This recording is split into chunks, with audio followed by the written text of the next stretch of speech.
truly. The tales and songs fall utterly short of your enormity, O Smaug, the stupendous.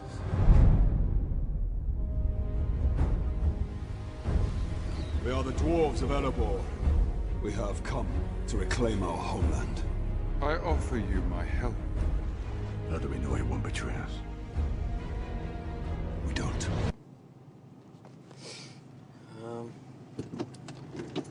Alright, so... Yeah, Alex, Yep. The Hobbit. Yep. The Desolation of Smaug. Just exited the theater as of 5 minutes ago. Yeah, which I might add, I just recently learned that the proper pronunciation of Smaug is Smaug. It's Smaug, dude. Smaug? Yeah. Wow. Yeah, I thought it was Smog for the longest time, So and did then... I. Oh, wow, I guess I'm pronouncing it all in Yeah, and then I saw an article that explicitly wrote out the pronunciation, and it blew my mind because I was saying smog for all my life. Mm-hmm. I guess the same as you. So I guess, oh shit. Okay, never mind. And I was about to start with you since we were at a red light, and I didn't want to distract you from the wheel, but... I'm just distracted by these two random bike people. Sweet, random. What And one of them's carrying a kid. What the fuck? Oh, it's a baby. That's not safe. That's not safe. Well, he's in his lane. But yeah, yeah, so... It's still not safe. Alex, would you like to go first Okay. and dispense with your thoughts on The Hobbit, The Desolation for a of second Smaug? movie, which was a really great movie. I'll just start with there. And it's Wait, hold on. I feel like there's a big butt coming up. No, there's not a butt yet. Okay. It's surprising because usually the second movie in the trilogy is often considered the worst of the movies. But this one, once again, Peter Jackson returning to the land of Middle-earth and is directing, once again proves that the second movie, if done correctly, can be a great movie. And he ended the movie at a perfect point, because I've read the books, so I don't know if you've read them. But Oh yeah, I've read them. I mean, it was a long time ago, so I don't really remember Okay. a whole lot about them. Well, I read them before the first movie came out, so it was about a year ago. But, so, yeah, he ended it perfectly, and it's, once again, just more of the greatness of the Lord of the Rings movies. Makes me kind of sad that there's only going to be one more left. I know, that's such a bummer, especially because I just love the original trilogy so much, Once and I again, love The Hobbit so much as well. It's proving that Peter Jackson has probably adapted, well, I guess a book, I don't know what you call it, a book series, or adapted books into a movie probably better than I think anyone else has ever done. Yeah, I'm right there with you on that. Like, clearly, like, he understands the books, and once again, the second Hobbit movie, the visuals are stunning. As I wasn't expected. Okay, sorry. You disagree? Sorry. I think his visual effects are stunning, and once again the movie had long shots of New Zealand, which is where those long shots again.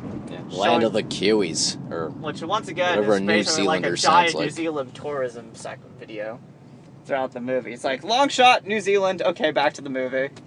I feel like New Zealand actually did that, where they used scenes from Lord of the Rings, their tourism board or something, a while back. I'm sure they did. For some reason, I feel like that happened. If they didn't, I think they should. Yeah, I know. It's proving New Zealand is really, really pretty. But I've always I liked this movie better than the previous one because the movie felt darker. Like I heard a lot of people say that the first Hobbit movie kind of felt too like comedic, but this was a much darker movie. And I think they I like how they balanced, referencing the original trilogy but not overdoing it. Oh yeah, no, that's definitely a big part of it. And that's a very hard balance to do. And because I think what a lot of people who have not liked this movie, I've talked to a couple of people who are big fans of The Hobbit and they're not fans of this. And from what I heard from them, or at least my understanding, is that what they wanted was a straight-up Hobbit movie, while what Peter Jackson is doing with this Hobbit trilogy is making a prequel trilogy to the Lord of the Rings trilogy. It really it sort of is a prequel though, because the things. Yeah. I think he's making them. He may be highlighting it a little too much, which I guess would bother people. Yeah. But I think he's not doing it to the point where it's I think the one part I have to say, and this is one of my criticism, the whole part with I guess I'm spoiling the movie now, where they kind of explicitly mention Sauron's name, which I didn't know if they were gonna do that, and they did, and I'm fine with it, but I think that once they mention the bigger threat, it kind of reduces from the immediate problem of the movie, which I felt like was gonna actually happen. Yeah. See, I wasn't. Well, I mean that's not surprising as well, because if you remember in the first Hobbit movie, it's made pretty clear that Gandalf doesn't really. He's not all that interested in seeing Thorin take back the throne. Yeah, he's kind of like this, like. Oh, fuck. It's not his interest. There's actually a scene where Elrond, I think it's Elrond, he actually says, Gandalf, and I'm absolutely doing this in my words, where Elrond says, Gandalf, come on, dude, you don't give two shits about Thorin. Yeah. Yeah, because clearly if you don't know anything about The Lord of the Rings, no one talks like that. No one talks like a West Coast bro.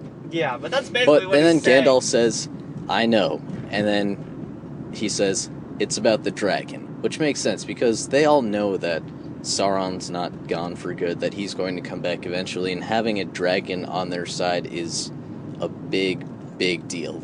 You know, and I think that's a very powerful weapon. I like that approach that Jackson took. I think that having the main story but keeping it over-connected with the larger threat, because I think he knows that there isn't going to be a threat or like a danger for the main characters that's going to match Sauron. Yeah. Like, you're never going to get that type of epic threat to fight against, that world-shattering. It's kind of like, it's just like, I think Jackson knows that, and he knows he was never going to be able to match that, and I think he took the smart approach, being like... I mean, even when you think of The Hobbit, just the story in itself, it seems pretty small and insignificant when you think about it in comparison to the greater scope of the trilogy. When you talk about the Lord of the Rings trilogy and the Silmarillion, I think it's called. And it's kind of has that, and I like the feel they did. They did like, this quest is kind of, they made the quest interesting, and it's almost a movie saying like, this is interesting, but then Gandalf's kind of like, I guess the audience is like, he's kind of almost has similar to the audience's perspective, like,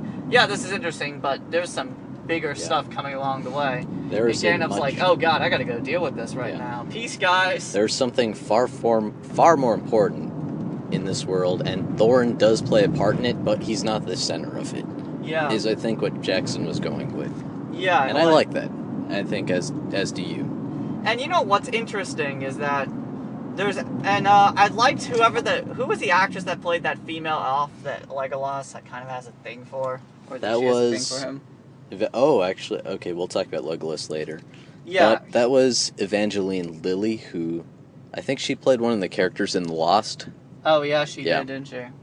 Well, I liked that having Orlando Bloom-Black playing Legolas was just fun. Yeah. Because... And he's such a different Legolas, too, where... He's kind of more of a dick. Yeah, Legolas was the stereotypical elf in the Lord of the Rings trilogy where, he's light and graceful and well-spoken and well-mannered, and pretty much you would want your daughter to marry this guy as soon as possible because he would never harm her at all. But in this movie, he's an asshole. Yeah, he's really is. He is the biggest dick. And it kind of proves... It's a different side, more of a negative side to the elves. It's like, the elves are kind of racist. Yeah. You know what, these are kind of... These are like the more... These are kind of the redneck elves. Yeah, they really are the redneck. Like, they're not like Elrond. And Elrond was kind of like, when he saw George, he's like, you're not my favorite guys, but we'll help you out. And these elves are like, screw these dwarves. Like, it's just a very interesting take. Yeah, it's definitely nice to see. I think it was actually in our discussion about sequels and spin-offs where we said that any sequel or spin-off should help expand the already established universe. And I think it definitely does that in this case. I almost ran into that dude. He kind of just appeared out of nowhere and turned into my lane. Nothing, we're okay. Anyway. But yeah, I think it does help expand the universe to see a different side of the elves. Yeah, and I think... to see the mountain cousins they never want to talk about. Yeah, that was kind of the impression I got. But I think I liked how they ended it. I liked the cliffhanger, and I think they've also, you know, and The Hobbit has less of action scenes, quote unquote, but they've kind of spread them out, like, I think in a very, like, they've made the action scenes interesting enough, but not as explosive. Like, I think that was a change I noticed. Like, one of the scenes where you're having Legolas's reintroduction into the movie, pretty much. Mm-hmm. It's a different style of, like, the fight scenes from The Lord of the Rings. Instead of massive armies, it's kind of just a few individuals just kind of running around. Kind of like the first Lord of the Rings movie, almost. And they had that similar type of feel to it. Yeah, that's true. There aren't any large-scale battles out there for... I mean, there will be in the third movie. Oh, yeah, definitely. The large-scale battle, for those who probably are disappointed, that's going to be in the third movie. Oh, yeah. If you saw the second Hobbit movie, you saw all those orcs marching somewhere. Well, yeah, they're marching for the mountain. Hint, hint, that's the third battle of the movie. And, which is pretty... And it made it obvious, too. So I don't know if they're going to... Will be interesting to see if they're going to have because this is a 3-hour movie, by the way. And none of you should be surprised by that. Yeah, it's Peter Jackson. It's Peter Jackson movie. It's going to be 3 hours he somehow managed to... He managed to somehow stretch out the original 90-minute King Kong movie into a 3-hour and 15-minute epic. Yes.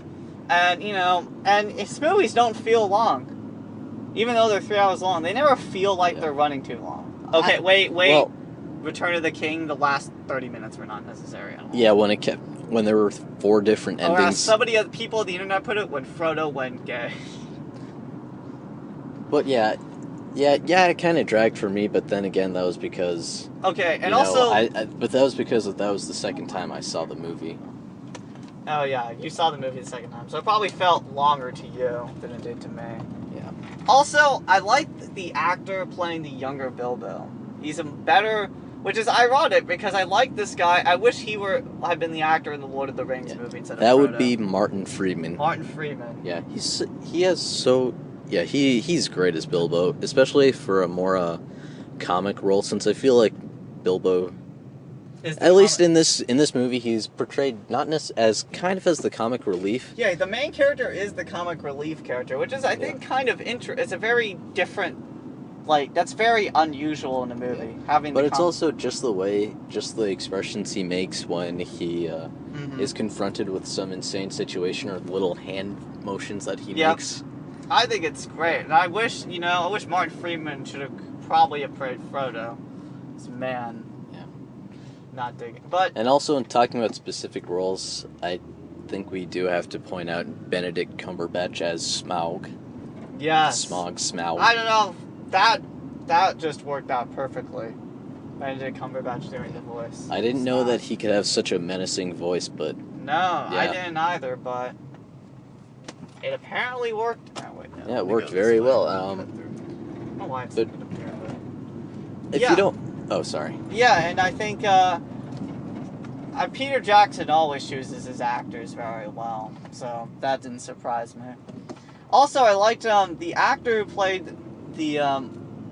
one of the main human character, what was his name? I can't remember. Are you talking about the boatman, bard, or something? The bard. I liked him too. Yeah, I have no idea who he is, and that's the thing about Peter Jackson's casting, where it seems like he casts a lot of lesser known actors and actresses, because it doesn't really help get in the way of your immersion into the movie. Yeah, because the setting is the importance of the story, not the actors. So I remember in a past episode we joked about how no matter what Ben Affleck is in, we can't shake the notion that, oh yeah, it's Ben Affleck, robbing a bank in Boston, or Ben Affleck as a spy in Iran, or Ben Affleck as I don't know. I think that's what other Ben Affleck roles are there? It doesn't matter. Okay. That's the only 2 important ones to care about. Yeah, that's all that I can think of right now. And here's the thing about, I think what makes Lord of the Rings so popular and different. For many movies with the actor in them, it's like, look at me! It's kind of like, I call it the opposite of the Avengers, really. Opposite of the Avengers? It's the opposite in the way that the Avengers are like, here's this actor, and the actors get a golden star. Whereas Jackson kind of does almost the opposite of what most directors do. He's like, no, you actors are not important. The setting is important. Yeah. And I think that's why his adaptation of the books has worked so well when so many different directors have done it wrong. Because when you're adapting the book, because you think about it, the setting is always what immerses you in the book. The setting and the story. And when people adapt to books, they put all these big name actors and the setting's forgotten about. Whereas Jackson embraces the setting. And I think that's why he has probably adapted these Lord of the Rings books better than anybody ever will. I don't think anybody will ever try to adapt these again. Yeah, there's really no point. I mean, he's basically done the best possible. Yeah, it's sort of like covering a Jimi Hendrix song where, look, you're just not going to do a better job than Jimi Hendrix. Exactly. You know? That's a like good Stevie point. Ray Vaughan is a great guitarist, but his cover of Voodoo Child and it's a good cover too. He's just a good guitar player, but it's nothing near Jimi Hendrix's version. I mean, let's put it this way: if after the third Hobbit movie, like, Jackson will have made his mark on cinema, he'll never have to make another movie again. He'll have already left his mark, which I think is impressive, and, I can't wait for the third movie. I'm really excited. Neither can I. I know that it'll be one good movie coming out next year. That's true. And here's an interesting thought. Now, we could give our ratings, but pretty much everyone listening before we dispense our ratings, so I want to talk about the one thing that bothered me in this movie, and that's the visuals. Really? Yeah. What about them? There's a lot of CG in this movie, and it doesn't always look great. Yeah, for that barrel scene, there was a point where you could clearly tell that it wasn't Orlando Bloom, and that it was just some CG. And I mean, my sister was the one who told me this because she saw the original Hobbit before me, and she said that the original Lord of the Rings trilogy looks better than the Hobbit, and I have to agree with her. Because in the original trilogy, it was all practical effects. There was very, very little CG in it. Oh, yeah. The first movie definitely was a better looking movie. But yeah, and I'm disappointed that they decided to go with the CG route instead of going with the practical effects. But I mean, I can understand why, because it's a lot easier than having a bunch of extras sit in a makeup chair for 20 hours. Which, do you remember Lurtz, the Urukai chieftain? Yeah, it took 20 hours a day. Yeah, for his makeup. I heard. And I think because of the quicker timetable to release the movies, I don't think Jackson had time to do that, unfortunately. But yeah, that is my big stickler, where it should look, for me, it should look the same, if not better, because he had a long time to make this movie. Well, dude, he had a long time. Look, King Kong came out in 2005. It took a while to get approval for production, though. From what I've heard. No, he could have done it. He could have pulled it off. So but it doesn't really bother me because I didn't expect as good quality as Lord of the Rings. That's why it doesn't surprise me, because I think... I would hold him to the same standard that he set in the original Lord of the Rings trilogy, especially because he's had 9 years in between The Hobbit and The Two Towers, 9 or 10 years or something. That's true. That's a lot of in between time, and he still managed to film all 3 movies back to back to back. Mm-hmm. He could have done it. Yeah, he could have. And I do think it's a pretty bad, serious mark against the movie, where the visuals look worse than a 10-year-old movie. That's true. Well, it'll be interesting to see if he does the same thing with the giant fight scene in the movie, whether he makes that all CGI too. Because that I think is what set the third movie apart, was that huge scale army scene. So we'll see how he does that. And what I think is interesting is that after the third Hobbit movie, there are other Lord of the Rings books out there. That's true, so we might see an And adaptation. they're smaller books, and many of them don't even have hobbits or any of the main guys in the movie. So that could be a very interesting thing if that could happen or not. I wouldn't mind seeing those stories.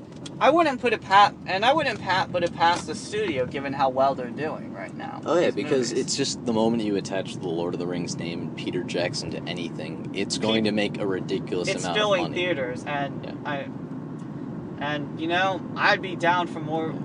Like, over the weekend, I think The Hobbit made $70-something million, and it's only going to keep making money. And then when the Blu-rays come out and DVDs and then digital sales and stuff. So, yeah. Yeah. Yeah. Alright, I thought we should probably let's give our ratings now. Alright. I'm gonna give this I'll probably give it a 4.8 out of 5. There are just a few. Yeah, I did decimals. What about it? Okay. Because they're just some minor things. I thought that barrel scene with them floating around the barrels probably took a little bit longer than I would have liked. I think they dragged that out way too long. Because that was like about 30 minutes that went on. And there were some things, like, I think that Jackson just did it to drag it to a 30-hour movie that didn't need to be dragged on. Yeah, you mean a 3-hour movie, right? A 3-hour movie, that's what I meant. 30-hour movie, holy fuck. I'm sure Jackson would do a 30-hour movie if it were possible. Yeah, they're gonna... Imagine if, like, they had Jackson's gonna do his own Lord of the Rings movie.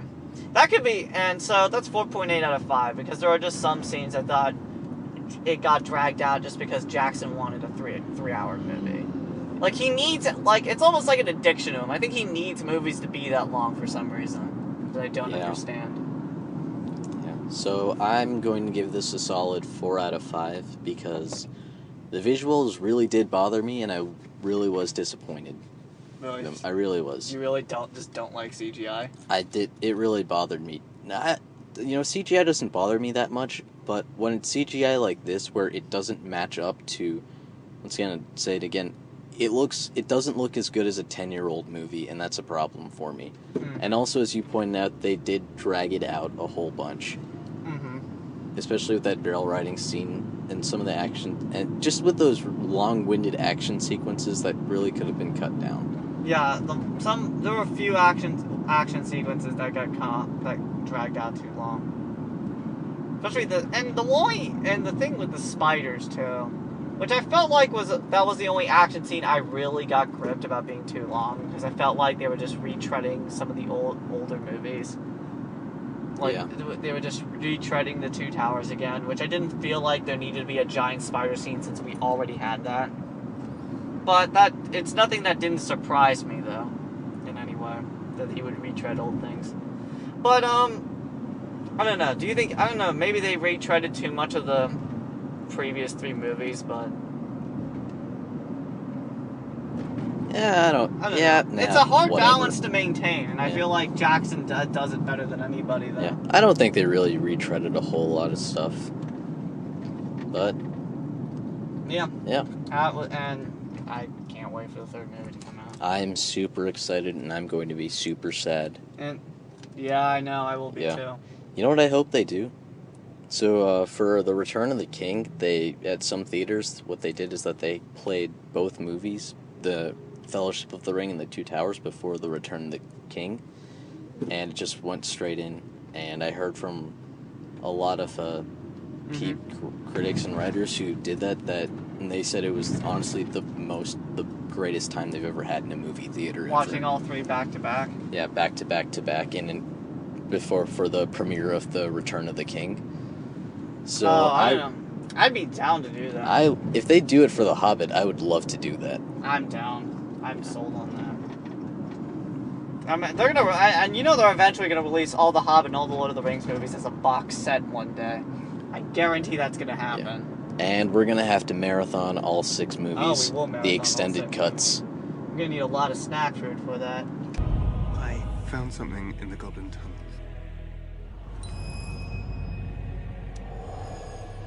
What did you find? My courage. Good. You'll need it.